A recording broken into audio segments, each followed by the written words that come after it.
እነዚህ 5 ጉዳዮች ማየት ያለባችሁ ልክ አንድ ሰው ትኬት ቆርጦ አሜሪካን ሲጓዝ እንዳለው ስፕሪት ነው።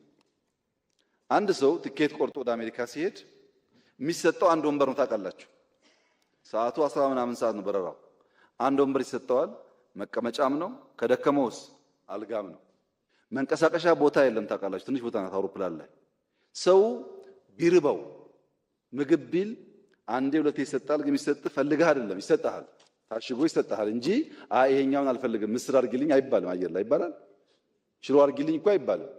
ወይ ትበላለህ ወይ ትተዋለህ። ለምን? የአውሮፕላን ስራ ማድረስ ነው እንጂ እኮ አውሮፕላን በራሱ አገር አይደለም። የምትሄድበት እስከምትደርስ ሽንት ቤቱ ውስን ነው፣ መቀመጫ ውስን ነው፣ አልጋው አይመችም፣ መንቀሳቀሻ ቦታ የለም፣ ምግብ ውስን ነው። ችለህ ዋሽንግተን ስትደርስ ክፍት ይሆናል ማለት ወይ ከዛ ስትመጣ ክፍት ይሆናል ማለት ነው። እኔና እናንተ ያለንበት ሁኔታ እንደሱ ነው። አድራሾች ነን፣ ወደ ብልጽግና አድራሽ ነን። ያሻነውን ነገር ማድረግ አንችልም። ማመን አለባችሁ ይሄን ጉዳይ።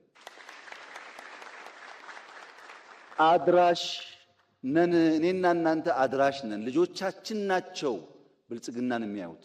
ለውጦች በሀገር ደረጃ እየመጡ ያሉት እኔና እናንተ አድራሽ መሆናችን ገብቶን አድራሽ የሚቸገረውን ችግር አምነን ከሰራን ብቻ ነው እንጂ ይድላን ካል አይሆንም።